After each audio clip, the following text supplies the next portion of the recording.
He always sat in the same place at the same time, leaning against the large wooden crate, legs crossed, arms sunk into his sides, and eyes piercing through the crowd. He rested. His feet were bare, and his long locks disheveled and carried upon the stained t-shirt he wore. Change was often tossed into his wooden crate, but he never took it. He'd always leave the money in the spot where he sat, or would simply give it to the homeless people who pushed carts of belongings.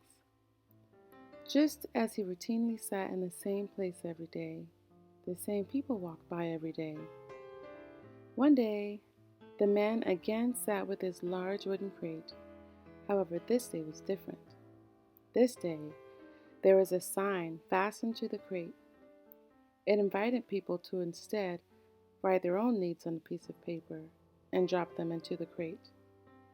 People were amused at the idea. It filled their hearts to experience humanity in such a way as to acknowledge to him, a so-called homeless person, that they too are in this struggle called life. It brought a sense of equality to everyone who read the sign, whether they participated or not. Only a few participated, however.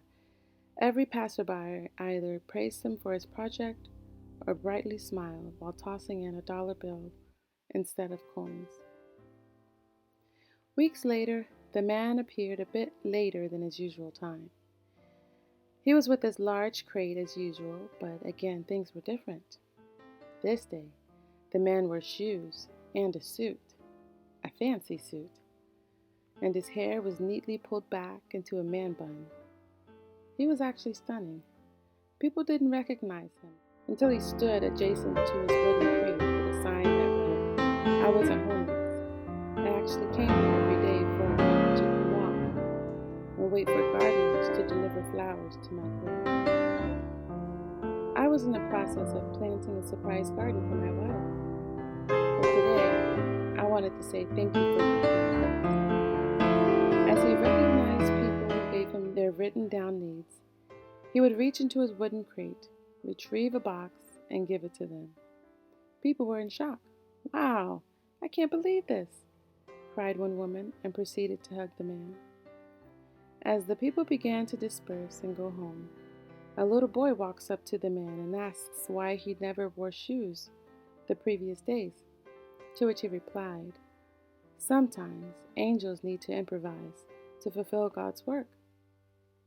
Just as I didn't need shoes, the people here today didn't need what they wrote upon those pieces of paper. They instead needed hope and assurance." The boy looked away for just a second to ponder what he had just heard. He turned back to ask the man if he had wings, but the man had vanished. The boy then ran to the wooden crate to peer inside. There he found the fancy suit and shoes the man wore, neatly folded inside with a note that read, "Son, give this to your dad." As soon as he got home, he burst through the door to tell his mom everything that had happened. She was amazed and speechless at the same time. She just smiled and hugged the boy. As the boy was leaving to go play, he gave her the fancy suit and shoes and told her that since the man was an angel, he no longer needed clothes and wanted to give them to his dad. The mother had such mixed emotions. She wanted to be happy and celebrate this moment, but she knew her husband was in no shape to wear a fancy suit, let alone see a fancy suit. The last couple of years, the husband spent most of his days in depression, unable to be the husband he once was. He fell into a deep depression after his father died in a house fire. All of his belongings were burned, leaving nothing personal to remember him by. He had such a strong bond with his father. He was his namesake, Presley Smith II. But he felt he needed something tangible to remember him by. His only possession was a single picture.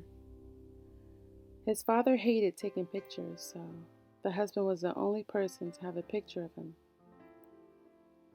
Even through her doubts, she held hope that she would lift her husband's spirit by giving him the man's gift. Inside the garage, the husband sat on a stool watching football, beer cans strewn all about. He told his wife he'll pick them up before the boy comes home. She sensed that her husband wasn't in the mood to talk. "I know, honey," she replied. Before turning to leave, she placed the suit and shoes down and mentioned that a man gave it to their son to give to him. The man was puzzled, but didn't budge. It was only until a bird flew into the window and landed on the tip of one of the shoes that he went to investigate. He didn't mind the bird, but was curious as to its lack of fear. The bird seemed to be very comfortable being close to the man. The man wanted to see just how comfortable the bird was, so he proceeded to slowly push his hands under the shoes and folded suit and raised them to get a better look at the bird. The bird stood contentedly upon the tip of the shoes as the man walked out of the garage into the house. As he was walking into the kitchen to further explore the bird's comfort level, the bird flew. He flew back into the living room and sat upon the only picture of his father. The man's heart began to beat faster, but he reminded himself that he doesn't believe in the supernatural or coincidences. His confusion prompted him to place down the gifts given to him. He just needed to think through and process the meaning of the bird's presence, and if there was any at all. It drained his energy trying to choose if he wanted to believe that this bird was in some way connected to his father. He was so overwhelmed that he just covered his face with one arm and let out a long sigh. His wife rushed over to him to console him. She was irritated that the bird reminded her husband of his father at such a time, but she was glad to see her husband truly take interest in something again. "I can take him back outside, honey." "No, it's okay," her husband answered. "It's not the bird's fault." As he was looking at the bird, he noticed that the suit he placed near his father's picture was the same color of the clothes worn in his father's picture. He then was finally curious as to what the clothes looked like and if they would fit him. But once he noticed how expensive the material was, he quickly decided to sell it. It's a really nice suit, but I don't think I actually need it. I can sell it for a good price and put the money away for a rainy day," he resolved. His wife nodded in agreement and left the room. "Hey, wait, what brand is it?" the wife yelled out from the kitchen. "You and your brands, lady," he taunted her. The wife came in from the kitchen, curious as to his answer. As she walked in, her husband began to panic. "Dad, oh my God, this may be my dad's suit. I thought everything was burned." "Okay, calm down. What are you saying?" his wife asked. This suit may be my dad's." "But how do you know?" said his wife. "The tag, look at the tag. It says his name. Look there, it says Presley Smith the First." "Oh my God." "Okay, honey, but there's more than just one Presley Smith in the world." "You're right. Besides, there's a patch missing from the inside of the jacket. It's like someone neatly cut a square out." "Who would do such a thing to a nice suit?" he said, shaking his head. "Didn't you do something similar when you were a child?" his wife recollected. "I thought you told me that you wrote on one of your dad's suits and years later cut it out as a souvenir." "You mean to tell me there's more crazy people out there like you?" she giggled. Just then the boy walked in. "Hi, Mom. Hi, Dad." "What are you doing?" "I'm looking for a souvenir." "But we don't buy souvenirs, Dad. We just take pictures," the boy shrugged and turned to leave. "Oh," he jumped. "But there's one souvenir you showed me years ago, and you said that it was very special." "Yep, it's right there, behind Grandpa's picture," the boy pointed. I completely forgot." The man opened the back of the picture and was very overwhelmed to find the missing patch to the suit. The patch read, "Loves Presley Smith II." The boy, seeing his dad speechless and holding the suit, grabbed the patch. "Look here, this patch fits the hole in this suit, and it's the same color. When you replace the patch, it says Presley Smith the First loves Presley Smith II. See, Dad? The angel knew the suit was yours. He was just trying to return it. Son, what angel?